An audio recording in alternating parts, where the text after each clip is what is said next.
पिछले एक दो वीडियो में हमने देखा कि अगर आप एकेडमी ज्वाइन कर रहे हो तो कौन सी चीज़ें ध्यान में रखनी चाहिए।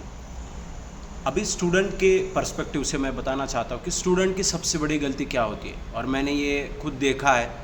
पिछले 12 सालों से मैं जेई स्टूडेंट्स को और सीईटी के स्टूडेंट्स को पढ़ाता हूँ, और ये एक जो फैक्टर मुझे लगता है कि बहुत बड़ा है और इसके बारे में कोई बात नहीं करता है, कोई भी बात नहीं करता है, वो है अटेंडेंस। अभी आप ये इसको ध्यान से लेना, क्योंकि मैंने देखा है कि अटेंडेंस इतनी पुअर रहती है बच्चों की कि सोचो मत। 4 दिन आ गए, 5वें दिन अब्सेंट।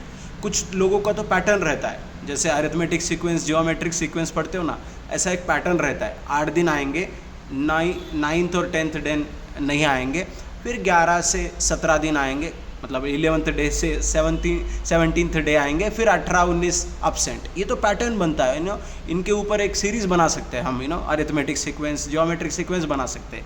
तो ये अटेंडेंस के ऊपर कोई एम्फोसिस नहीं देता है, ना टीचर लोग इसके बारे में बोलते हैं, ना मैंने देखा है किसी को बारे में बोलता है, ना वहाँ पे एडमिन स्टाफ कुछ बोलता है, ना या एकेडमी का कोई फाउंडर हो इसके बारे में कोई बोलता है। कोई बात ही नहीं करता, अटेंडेंस की कोई बात ही नहीं करता है। अगर खासकर एकेडमी में जा रहे हो आप, तो कोई अटेंडेंस भी नहीं लेता होगा।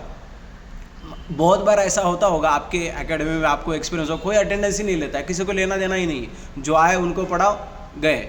वैसे भी अटेंडेंस कहाँ पे देनी नहीं है, कुछ करना नहीं है इसका।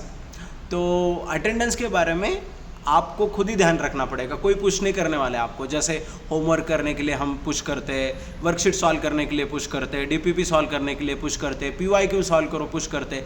अटेंडेंस के लिए ना कोई पुश करेगा आपको, खुद ही हमें मेंटेन करना है कि मैं एक्सेप्ट वन रीज़न, अगर आप बीमार हो, आ नहीं सकते हो, बात अलग है। ये एक रीज़न छोड़ के आपको एकेडमी में, कॉलेज में रोज़ जाना है, रोज़ पढ़ना है। कॉलेज या टीचर या एकेडमी से कनेक्शन बना रहना, मोमेंटम बना रहना बहुत इंपॉर्टेंट है। ये क्या होता है, अगर आप एक दिन नहीं जाते हो, खासकर बहुत थ्योरेटिकल जो टॉपिक्स होते हैं, जब न्यूमेरिकल्स है, सिर्फ न्यूमेरिकल्स चल रहे तो कोई दिक्कत नहीं।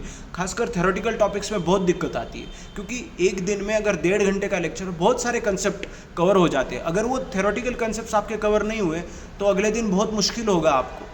हाँ, आप पैचअप कर लोगे, कितने बार करोगे? ये साल भर 2 साल तो नहीं चल सकता ना। एक आध दिन आप अपसेंट रह गए, समझ सकता हूँ मैं, लेकिन ये बात ध्यान से रखेंगे। अटेंडेंस डेली नहीं भी होता है, तभी भी आपको जाना है। आप बाहर गांव में रहते तो फिर तो कोई पूछने वाला ही नहीं, फिर तो कोई पूछने वाला ही नहीं ना। पेरेंट्स से आज क्यों नहीं गए, आप पढ़ाई नहीं की आज, कोई पूछने वाला नहीं। बाहर है तो फिर तो कोई टेंशन ही नहीं, फिर कोई अकाउंटेबिलिटी नहीं है। और इसकी रिस्पॉन्सिबिलिटी और अकाउंटेबिलिटी खुद आपके ऊपर लेनी पड़ेगी इस बात की। जैसे आप खाने के लिए कोई आपको पुश नहीं करता है, ईटिंग के लिए कोई पुश नहीं करता है आपको, या सोने के लिए कोई पुश नहीं करता है, वैसे अटेंडेंस के लिए कोई आपको पुश नहीं करेगा। और ये मैं बार बार दोहरा रहा हूँ, ये बहुत रिपीटेटिव हो गया, बट ये इम्पोर्टेंट लगा इसलिए मैंने शेयर किया। Thank you.